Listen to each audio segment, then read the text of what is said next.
وبث منهما رجالا كثيرا ونساء واتقوا الله الذي تساءلون به والأرحام إن الله كان عليكم رقيبا يا أيها الذين آمنوا اتقوا الله وقولوا قولا سديدا يصلح لكم أعمالكم ويغفر لكم ذنوبكم ومن يطع الله ورسوله فقد فاز فوزا عظيما ثم أما بعد atenderezebwa ekitiibwa Allah jalla jalaaluhu tumwegayirira Allah asookusasa n'emirembe ku ekitiibwa Muhammad sallallahu alayhi wasallama. Twebaza Allah olw'ekyengera kye yatuwa eky'obusiraamu, tawhid n'okutambulira ku buluŋŋamu bwa Nabbi sallallahu alayhi wasallama. Wallahi tufuna essanyu n'obuwoomerevu obwo nga tukyali ku nsi, okubeera ku tawhid ne sunna. Obuwoomerevu obwo tubufuna nga tukyali ku ki, ng'ate bujja kusukka olunaku lwe tulimusinkana Allah subhanahu wa ta'ala. Tumwegayirira Allah waffe atusaasire tumusinkane nga tuli ku mulamwa omutuufu. Eyo dduwa nnene wegayirire nga nnyo Allah ebiseera byonna, ove mu nsi oli ku buluŋŋamu bwe yatulekako ow'ekitiibwa alayhi salatu wassalamu. Gijja kuba miranga eri abashiriku, abakafiiri, abatakkiriza ebyo Nabbi bye yasomesa. Mu suratu Hijiri ng'etandika Allah agamba nti rubama yawaddu alladhina kafaru law kanu muslimin. Bagenda kwejjusa senga twali basiraamu, senga twali ku nkola y'omubaka, nga wallahi tebikyagasa. Okwejjusa kw'ensi osobola otetenkanya newejjusa bwaki saakola kino, saasoma, saagenda wano, n'otetenkanya n'obaako byozzaawo. Naye okwo okugenda okubeerawo ku lunaku olwo tewalibeerawo, ajja kuba akkiriza. Ne mu kaseera ako ng'omuntu afa akkiriza, eyo imaani Allah tajagala. Eyo imaani bwetyo senga gye yali ayagala yali tusindikidde nga nansi malayika Jibril alayhi salatu wassalam najjaawo. Waliwo ayinza okuddamu bwagamba nti tola shahada, buli yenna alina kayirizi, alina essabo byokye, eri ayinza okuddamu Jibril abe bwe yagirabako n'akola ki, n'azirika alayhi salatu wassalam. Naye imaani Allah tajagala. Ayagala imaani nga bakunnyonnyole n'otegeera Allah w'ekitiibwa kye n'okkiriza ng'okyali wano. Kuba omuntu bw'aba afa bamugja ekifu ku maaso, fakashafna anka ghitaa'aka fabasaruka alyawma hadid. Buli kimu kyonna ng'akiraba.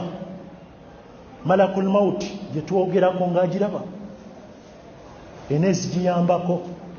Eyo Allah agiwa omulimu ogwo era ekisobola, tokyewunya abeeno ne bafa n'abeeno ne bafa. Ebyo tteeka okubikkiriza.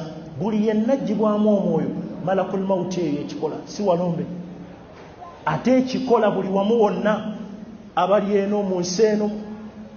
Bwemala erina malayika endala ezigiyambako.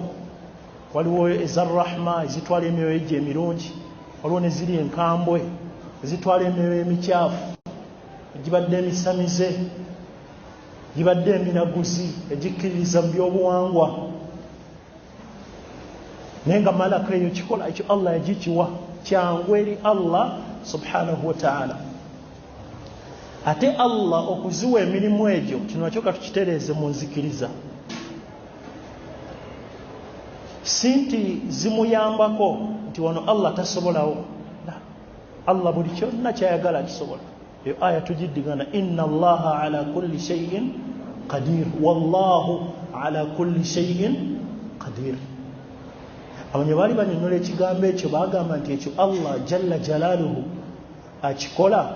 Walillahi almathalu al'ala, nga bw'oyinza okulaba omukulembeze wadde nga ye wa wansi ddala, waliwo byaba asobola okukola ng'asobola okwera naye ng'alaba ogwo omulimu gwa wansi n'agubaako bagukola ki naye nga naye akikola ki akisobola. Kati Allah subhanahu wa ta'ala emirimu egyo agikwasa zimalayika mu mbeera tagisobola, akisobola okitiibwa Allah jalla jalaaluhu, naye asalawo n'akwasa malayika ez'enjawulo subhanahu wa ta'ala.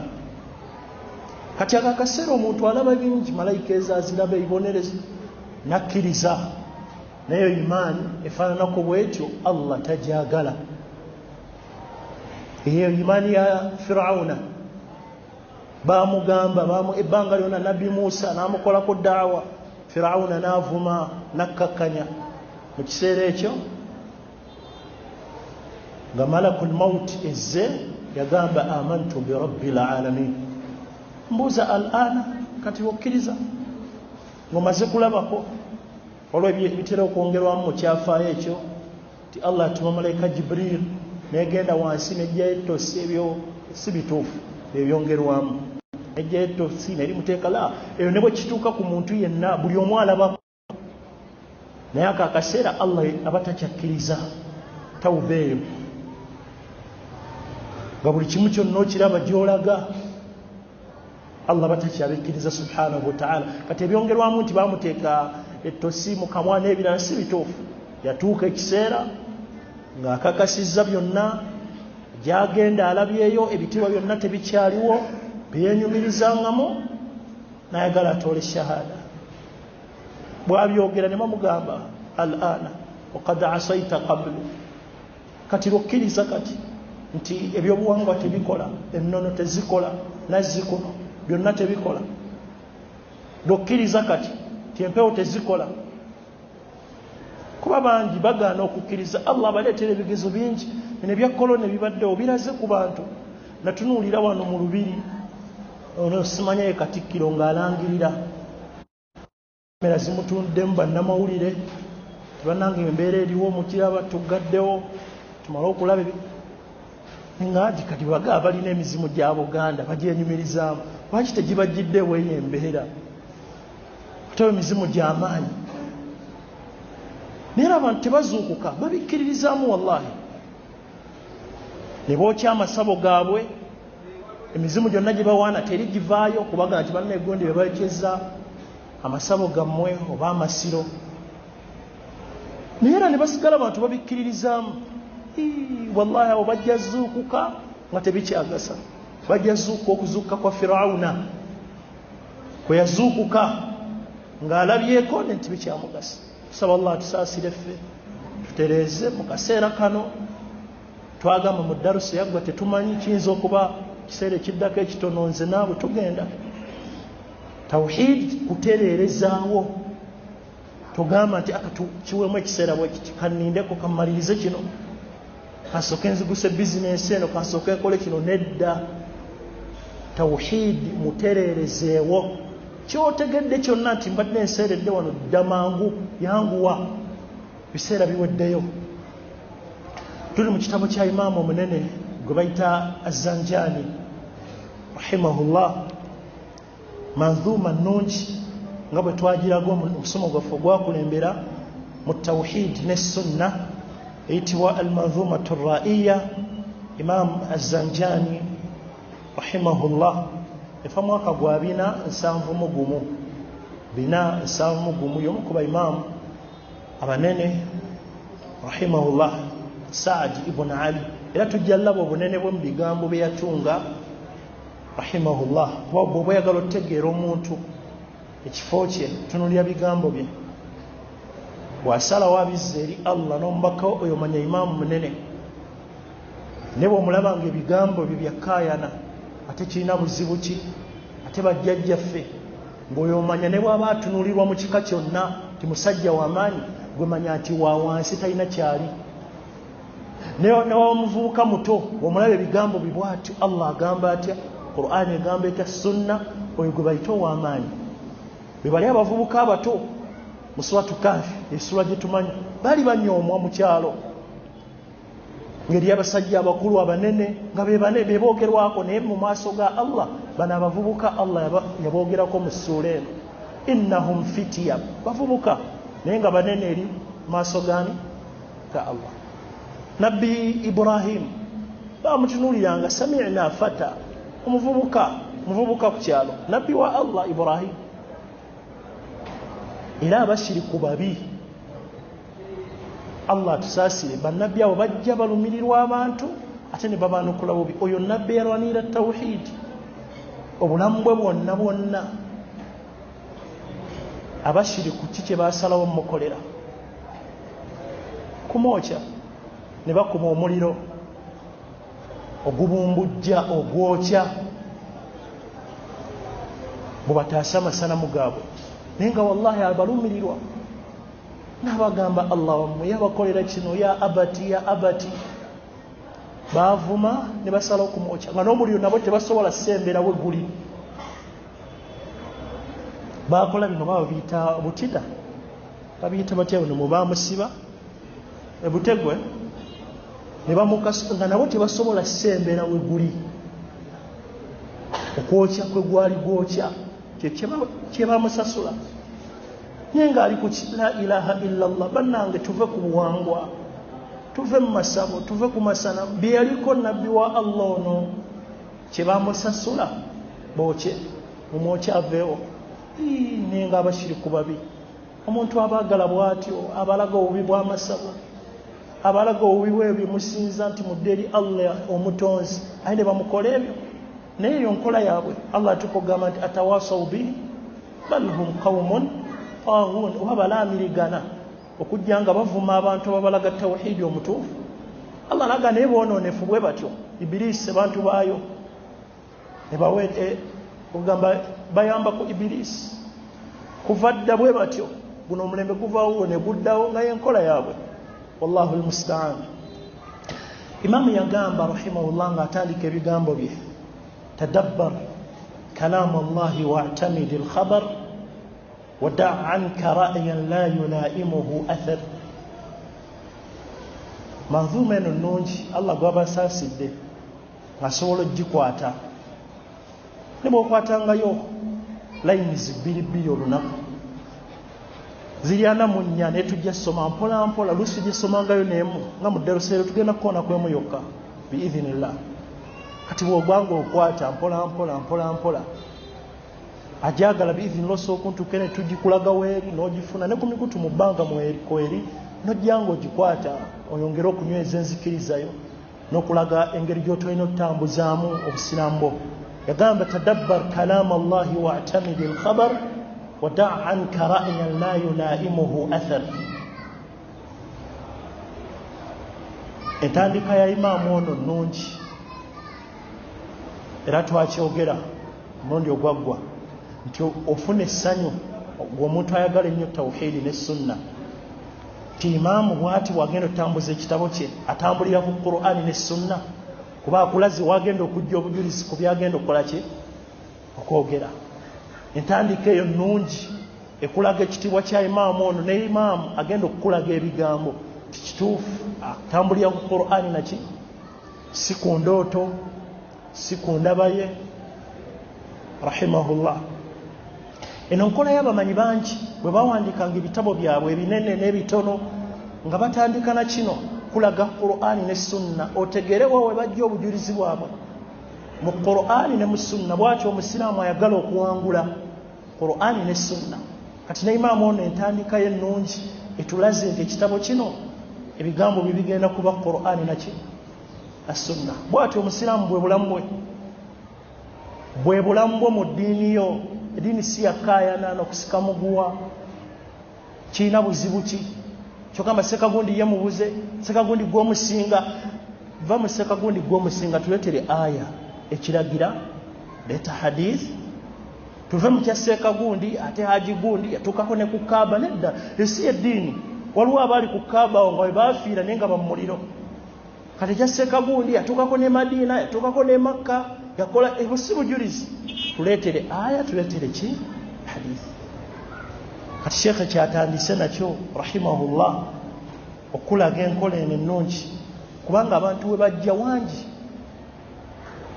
naye abajja mu bifo bino ebiri mu Qur'an ne mu sunna yawangula eri abajja mu ndaba yaabwe zendaba kati okusinzira tekirina buzibu kati okusala subuyira akanya kirina buzibu ki nga boye bajja obujulizi abo tebalina kwesiima nendaakazenya zasadde zimutwala mu muliro yemmanyo ly'omunene weyasanga omusajja ng'asala oluvannyuma lwa sala yali ya subhi oba asiri namugaa ati wakyo ŋŋaana okusala Allah nambonereza olw'okusala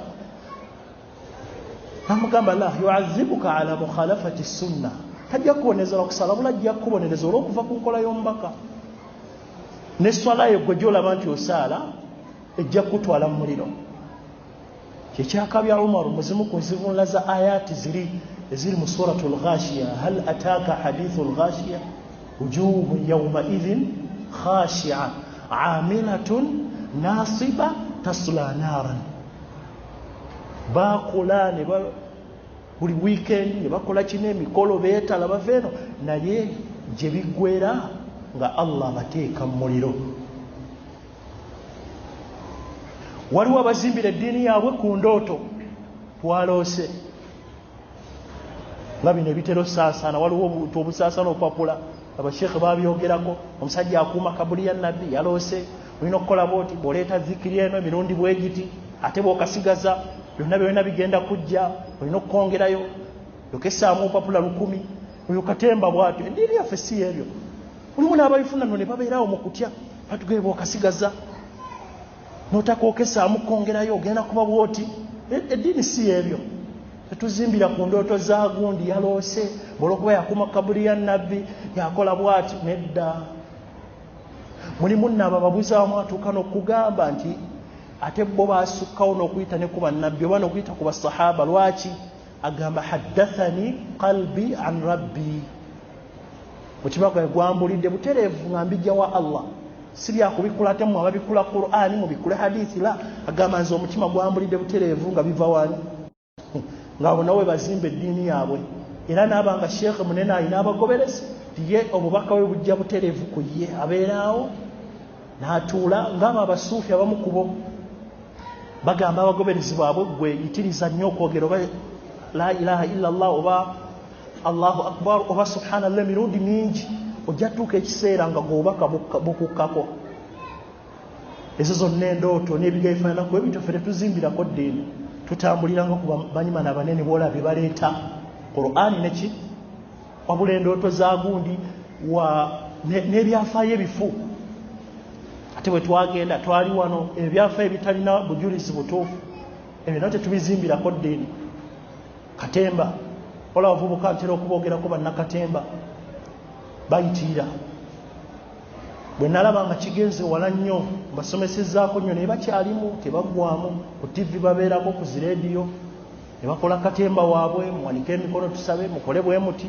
muzibirize nga balinga bagiyita eddiini y'abalokole nja tandika boogerako mannya omu ku omu bwe tunalaba nga balemye bwe tunalaba ebbanga lye tuboogereddeko balemye TV zibakyaza leediyo tujja tandika batungako misomo omu ku omu nti gundi omwegendereze eddiini yaabwe yakatemba fate eddiini yaffe eno gye tulina ya bbeeyi si yakatemba amanyi bagamba oli ne bw'aba akola katemba amukole mu bintu byonna naye tewabayo katemba muki mu ddiini kubanga lyessanyu lyaffe okubeera ku ki sheekhe waffe yatugamba ekigambo n'agamba nti waakiri tufuneyo abasawo abafere abalimba abali awo bakola ebitaliyo nga takubiriza ekyo nakyo kibi naye lwakiri naye nga tetufunyeeyo bawalimu bafere kuba baba boonoona ki boonoona jana yaffe oli ow'okufa naamu ne bwakujjanjaba ebitaliyo n'ofeera obadde oli wakufa ne bw'oli wangala emyaka 100 naye ofudde otya kati muwalimu nga mufere mubi nnyo waakiri tufuna abazimbi abafere ne bazimba ebizimbe ne bigwira abantu si kye tukubiriza ne tugezaako kulaga obukulu bw'omuwalimu okwegendereza n'otazannyira mu ddiini olwakabaasa n'omanya nti olumbe oviiridde ddala mu ddiini abeera mulumbe nyogga olwakabaasa n'otunga ebigambo n'obiwunda awo ng'obalaga abantu nti olumbe terulina buzibu.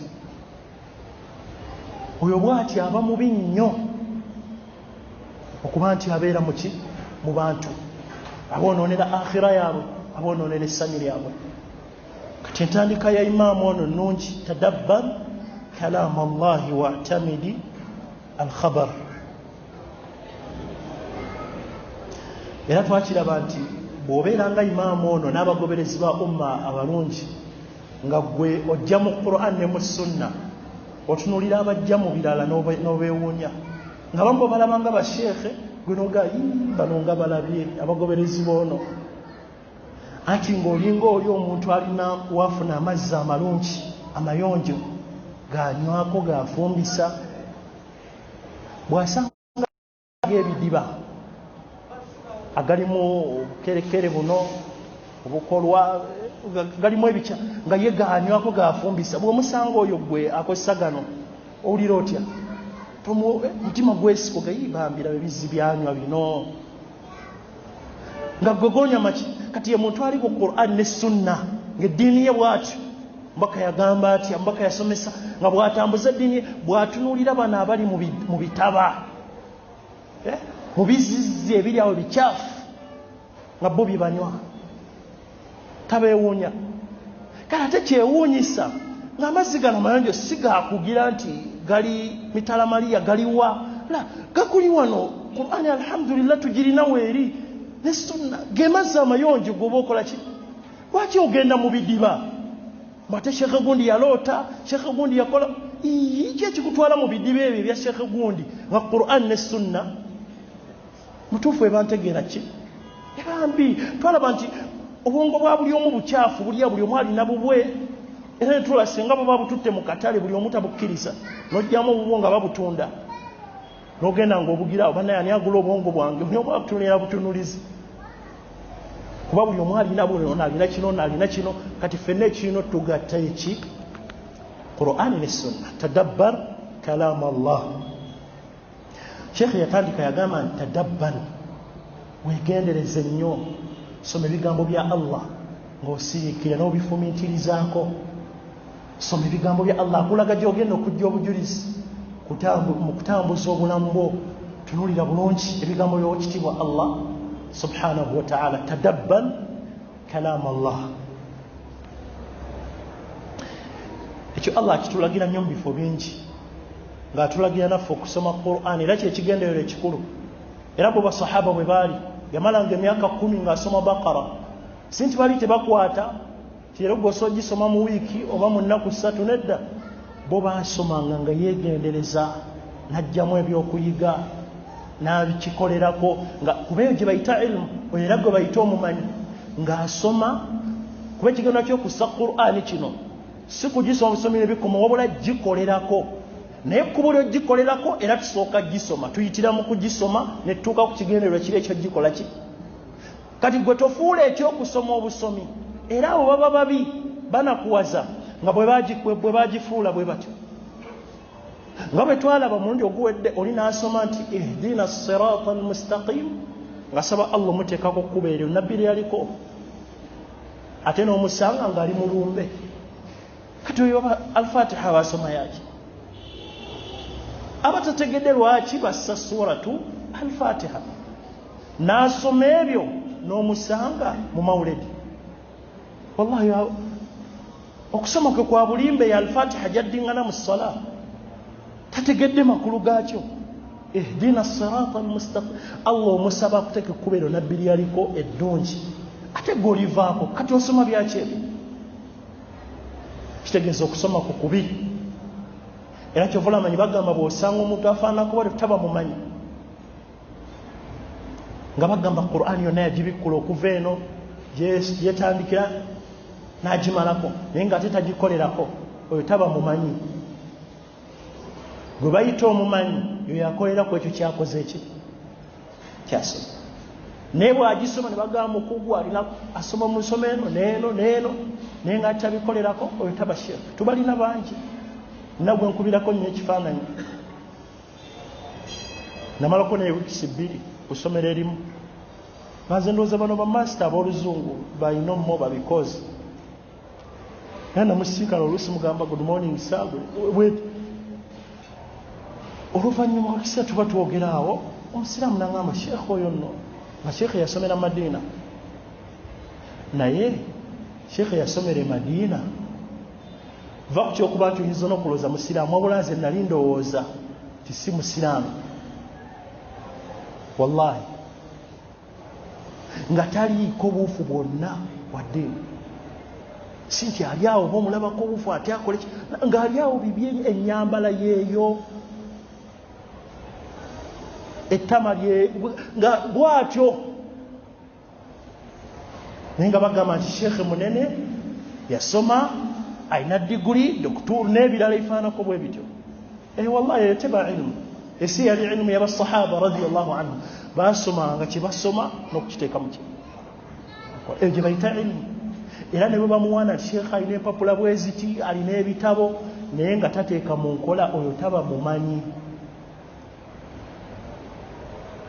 oyo taba mumanyi gwe bayita omumanyi kyayiza nakiteeka mu ne bw'osoma Qur'ani musoma ne bagamba nti sheekhe yasoma Qur'ani era alina abayizi naye nga tagikolerako taba sheekhe era tomuleeta mu kusomesa abaana bo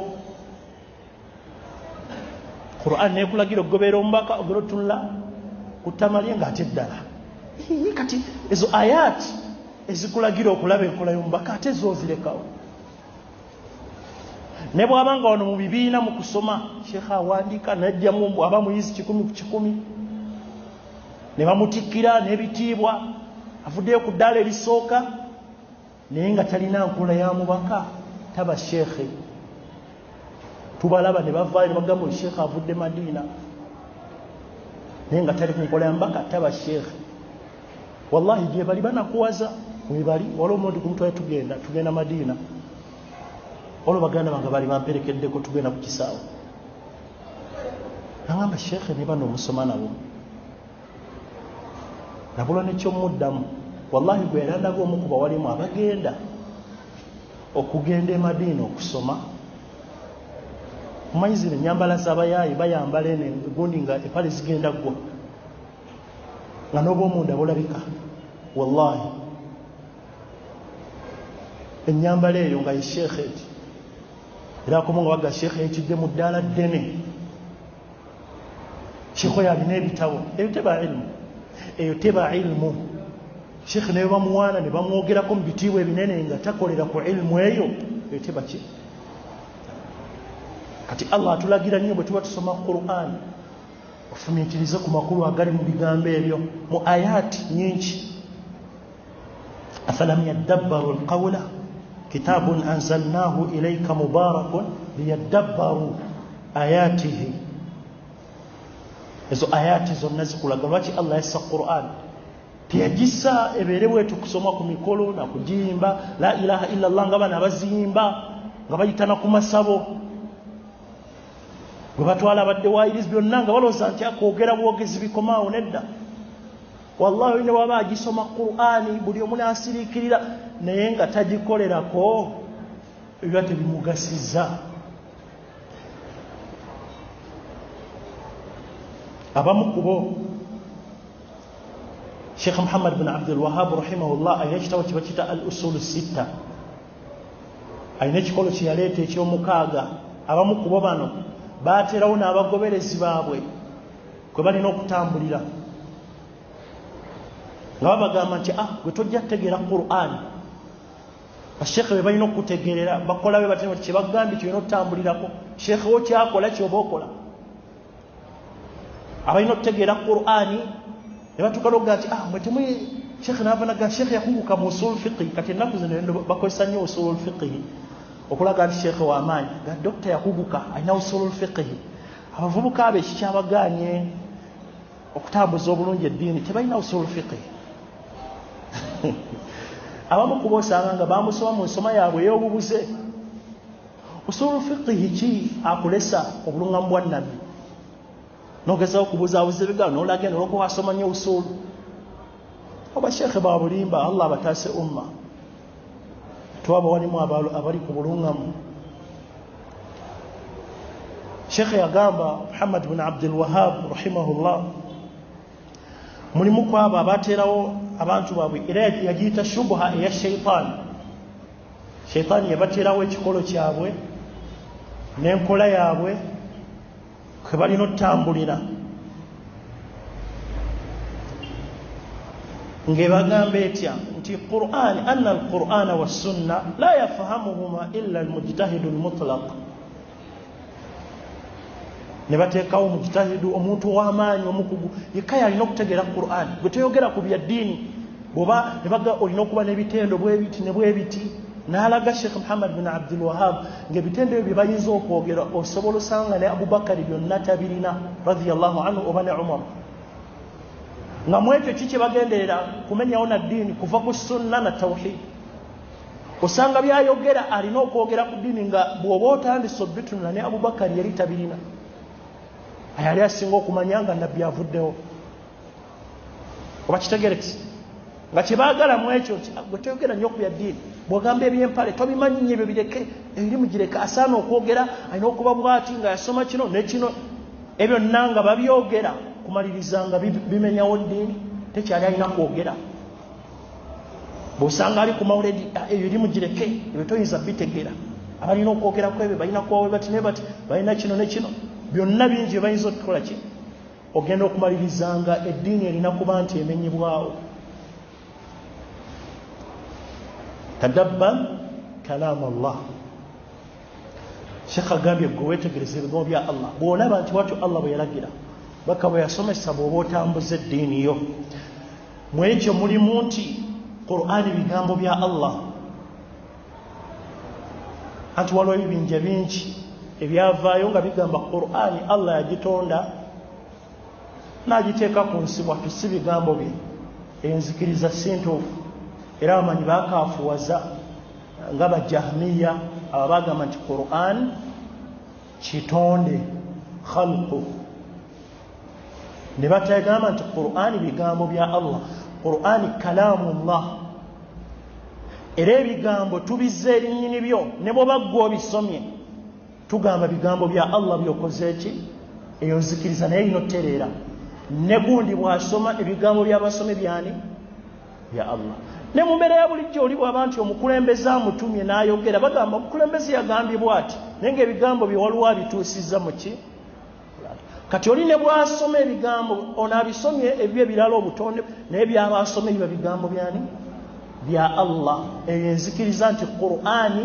kalaamullah era birina okuweebwa ekitiibwa nti ebyo bigambo bya Allah bw'oli alina asoma Qur'ani ebyo by'asoma asoma bigambo byani bya Allah kyobola tereeza amatu teekayo amatu wuliriza ebigambo ebisomwa byani bya Allah Allah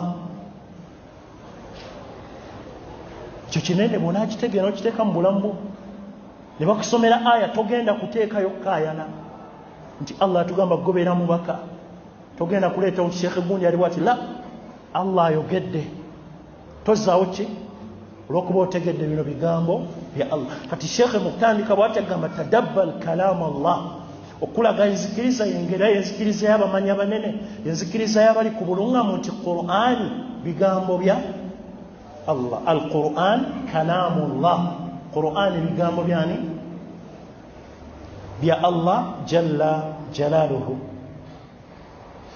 وقل غير مخلوق كلام مليكنا بذلك دان الأتقياء وأفصحوا إمام ابن أبي داود ولو منظومة النينوج بجتا المنظومة الحائية يجري بيغام بيبيو يغام وقل غير مخلوق كنو تيوغري ينسكيريزا نتي قرآن ينتي يتوندي بابتوندي بوا لا قرآن الله بيسانغا بيغامبو بيا الله توkwata قرآن نوغانتي يجيكولا gitonda la bigambo bye era kijja tuka ekiseera abijje ku nsi abantu bajja kkeera enkyo okubikola Qur'an nga temuli kigambo kyonna bigambo bye Allah subhanahu wa ta'ala enzikiriza etegereza Qur'an ekyo lino kyogera ti Qur'an bigambo byani bya Allah si kitonde nti yakitonda butonzi n'akissa n'akiteeka la al-Qur'an kalaamullah era Allah akola ki ayogera enzikiriza wakyamanyi baginywererako ebibinja byajjanga ebyabano aljahmiya ne bagamba Allah tayogera era ekyaviira ku ekyo zendowooza embi ne baleka Qur'ani ne Sunna ne bazimbira ku mitwe gyabwe n'endowooza zaabwe ne bagamba nti bwe tuba twogera ate tugamba tutya nti Allah ayogera ne bazimbira okwo ne bagamba nti ebyo si bigambo bya Allah tayogera ne baba nga kye bategeeza nti Allah ali awo ki kasiru kubeera ne baga nekiggala kuba bagamba era tayogera tawulira mbolwo baagala obutamufaananyiriza ki bantu a'udhu billah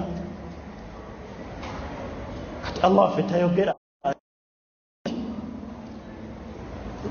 baayagala okukozesa obwongo bwabwe ne bava ku Qur'ani ne Sunna kuba ayati zikubyeko nga Allah subhanahu wa ta'ala akulaga nti ayogera waayagalidde kitendo ki Allah era okwogera kwe kweyawulidde ku ye eramanyi bagamba ekintu kye tuteeka ku muntu kiba kyeyawulidde ku ye bwe tugamba nti omuntu alina eriiso liba lya muntu enkoko erina eriiso kati ffe tubikkiriza ebyo tetumanyi biri bitya naye nga webiri nti Allah ayogera subhanahu wa ta'ala Allah alina emikono eyo nzikiriza yaba ahli sunna aljamaa okwawukanako ebingi ebyagiwakanya tuvula amanyi baavaayo ne baginywererako ng'ebinja bingi bizze biwakanya okusinziira ku mitwe gyabwe gye basinzirako ne bagamba nti kino tekiriiyo Allah tayogera ffe twogera ate tugende Allah ayogera kati bw'omutenda nti tayogera olwo oba omuwaanya idhan tukikkiriza Qur'ani bigambo bya Allah n'agamba Sheikh wa'tamidi al-khabar era tambulira khabar kye bayita khabar wana makulu gakyo ekituufu ye sunna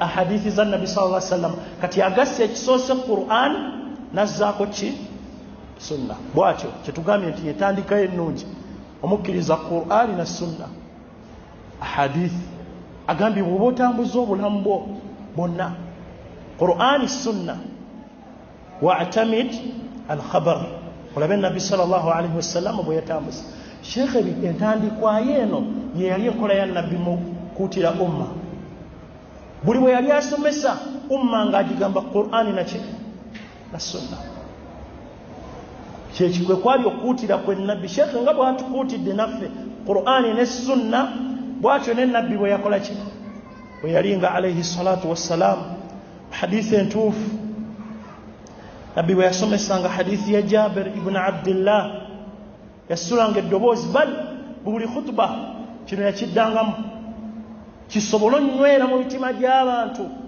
bamanye nti kye balina okutambulirako mu bulamu bwabwe bwonna bwe yagala okwesiima buli khutba yagambanga nti amma ba'adu ng'amaze okutendereza eno inna alhamdulillah naddala omukaddima ogwo gwe gusinga omukaddima ogwo okola ki gwe gusinga abasomesa bangi batinoonya emikaddima egy'enjawulo binayagala onoonya emikaddima gusembeyo kino naagusoma ngeno bwabuukabuukamu olwo nalaba ne yali agisoma nakapapula ne kamugwako ebigambo ne bibulaawo n'asooka agiramu agenda okukakwata ebigo bikyabuze wakomye naye nga ayagala bigambo bikola kira ate weekakannyo okunoonya inna alhamdulillah mukaddima muki bulungi era waliwo emikaddima egimu nga girimuko ne shiriki nga si mirungi era ekyo kyawaliriza ne Sheikh Ibn al-Qayyim rahimahullah ayina be yasanga balina emikaddima gye baali baleeta naleeta guno nagagwe gusinga n'atunga ekitabo kiramba kye bayita siyahu tahmid siyahu alhamd engeri gye tutenderezaamu Allah kuba si buli omuntu atenderezanga bw'ayagala olina kumutendereza Allah nga bwe yeetendereza Nabbi nga bwe yamutendereza nasomesako nsome mabegakaawo ngamba nti bwe tuba twogera ku Allah tukole ki twegendereze toyogera gwe by'oyagala toyogera gwe by'oyagala ng'oyogera kwani ku Allah tinze la mutendereze nga Allah bwe yeetendereza mu Qur'ani ne Nabbi bwe mutendereza mu ki kuba osanga basomesa bangi n'ateekamu amalala mu kutendereza Allah ye n'alowooza amuwaana naye ng'avudde ku muki ku mulamwa tusooka okutendereza duleva w'ensi eno inginiya w'ensi eno ebyo byonna byonna byogera inginiya driver tunuulire okutendereza okulungi Allah kwe yeetendereza nako gwoyinza olanga ebibi naye ng'ogenda obyetegereza mu kubivuunula obulungi nga birimu obukendeevu. Kuba kati wetunulya duleeva avuga ebiri mu maaso abikola ki, naye ab'emabega tamanyi bibafaako. Kati duleeva si kitiibwa kiri awo kinene kyogenda tendeeza nakyani naye kutendereza okwo almuhimu tetuteekawo nnyo okutendereza ffe kwe twagala tutunule Allah butya bwe yeetendereza ne nabbi we yamutendereza. Nabbi bwe yamalanga n'agamba amma ba'du, eno y'enkola entuufu eri abagamba wa ba'du, ekyo tekirina bujulizi. Tegereza ogamba wa ba'du, bw'otulina ahadithi zonna nabbi ekigambo yakikozesanga kiri mu sunna okikozesa bw'omala okutendereza n'ogamba amma ba'du oba thumma amma ba'du. Naye okugamba wa ba'du mutera kiwulira ekyo tekirina bujulizi. Ahadithi zonna entuufu zajja zikozesa amma ba'du oba thumma amma ba'du. Kitegerekese ekyo okugamba wa ba'du tekirina hadithi ntuufu mwekyakola ki mwekyajjira. Nabbi bwe yakimalanga sahabi ono atulaga n'agamba fa inna khayra alhadith kalamullah, bannange ebigambo ebisinga bibigambo bya Allah. Wa khayru lhuda huda Muhammadin sallallahu alaihi wasallam, obulungamu obusinga obulungamu bwe tulina okutambulirako bwe bulungamu bwe yaliko wakitibwa Muhammadin sallallahu alaihi wasallam. Wa sharra al-umuri muhdathatuha, ebintu ebisinga bye bizuule ebyongere mu ddiini, ne bw'okayita katono gwe ne bw'okanyooma kaba kaki kiba kinene eri Allah subhanahu wa ta'ala. Wa kullu bid'atin dalala, nabbi yasulanga eddoboozi ebyo ng'ayagala kitebenkere mu bulamu bw'abakkiriza nti okutambulira Qur'an ne sunna bwe bulamu bwo, buli bw'oyongera mu ddi ne bw'okayita katono gwe n'okanyooma. Ate ezo bid'aati ziba ki mbi, ne bw'okanyooma kagenda ne kazaala n'osanga kalina n'obuzzukulu, naye nga kyatandika mpolampola awo osanga mujjuddemu ebiki ebintu bingi nnyo. Naye nga oluusi kyatandika kati buli bw'olaba bid'a tosirika ako kokkaako katono, nedda egenda maliriza ezadde ebiki tetutambulira ku baana babooza nti ako kokka shekha kaleke. Nina we nabadde yabadde nnika natuuse nga ndaba katemba, era lwampadde okwogera nasooka nenziza imaamu muga imaamu bino ate biki byokola. Waliwo omwalimu awo yaliwo naga shekha naye muleke nga wewaze wabita. Ne muganze sijulira ku nnika efaananako bweti era nenfuluma. Bwe byaggwa bampita awo omulala yanyiiga naga shekha tewalisomeseza ku ebyo kaliwo hikima wali.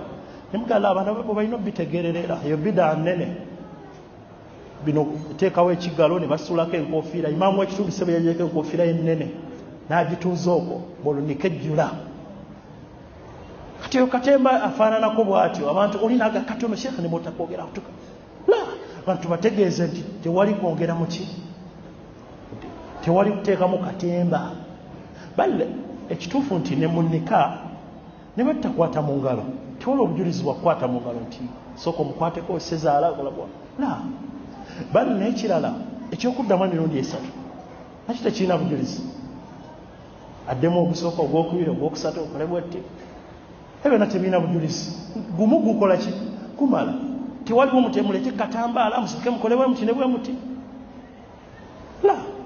Bali imaamu, omulimu gwa imaamu naye si yakola ki, si yawowoona omukyala la. Imaamu omulimu gwe kyetaagisa pozi tusomesa nikeebeera bweti alakola bwoti ebigambo bino bwe bokozesa. Naye imaamu si yakola ki, si yagaba. Ebya imaamu bijja luvannyuma. Eyo nemisoba imaamu awamu ku byalo batunyiigira ogenda otuukanga nze nina okukozesa kola bwati ekkumi lya imaamu lirina okubaawo abirige. Ekyo nakyo nno kibidaawo ekiri kati mujja eno temwerabira eza imaamu ati imaamu alina okufuna abirige gamanyiddwa gaawa gali mu Qur'an ne mu Sunna.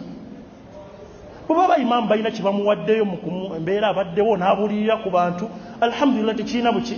Naye imaamu lwaki okiteekawo abajja ku kyalo kyaffe embeera emanyiddwa. Imaamu n'ateekawo Sunna naye nga yeemanyiddwa. Mujjawa bukomansiga muzze bulungi anti ensonga mugimanyi. Abiri ga imaamu abiri ga imaamu galiwa mu Qur'an ne Sunna baba kuwadde ekibakuwadde imaamu aki naye wakyo teekako abantu abajjeeyo bakimanyi bajje nga bakimanyi ku kitundu mujje nga mukimanyi nti abiri ga imaamu go galina okukola ki ne batuuka n'okukalubiriza bami ne banyigirizaawo ne beesonda banne tubetugiza ati kati mukimanyi imaamu ayinza olemesa ensonga imaamu obijjawo olemesa abantu nika mu abirigo ne bateekawo obuntuntu bungi mu kuva ku muki kulamwa saba Allah tusasi n'ebintu byetaaga okuvayo okwongera okulaga abantu baleme kuzanyira mu ddiini buli omuteekawo byakola ki buli ogenda otuuka mu bitundu ebyenjawulo buli imaamu alinawo obuntu bona akola kino nakola kino tutambulira ku nkola eno sheekha gyatulaga kutambulira ku Qur'ani naki otugenda kuwangula kwe kuwangula tadabbar kalam Allahi wa'tamidi al-khabar tujja jimalayo layina eno ndowooza tujja jimalayo bigambo sheekha byazzaako nga byonna bikyayongera tulaga wa wajja bujulizi na butya bwe tulina okutambuza الدين يفيه تدبر كلام الله واعتمد الخبر ودع عنك رأيا لا يلائمه أثر وبارك الله فيكم وجزاكم الله خيرا وفقكم الله تبارك وتعالى لما يحبه ويرضى والسلام عليكم ورحمة الله وبركاته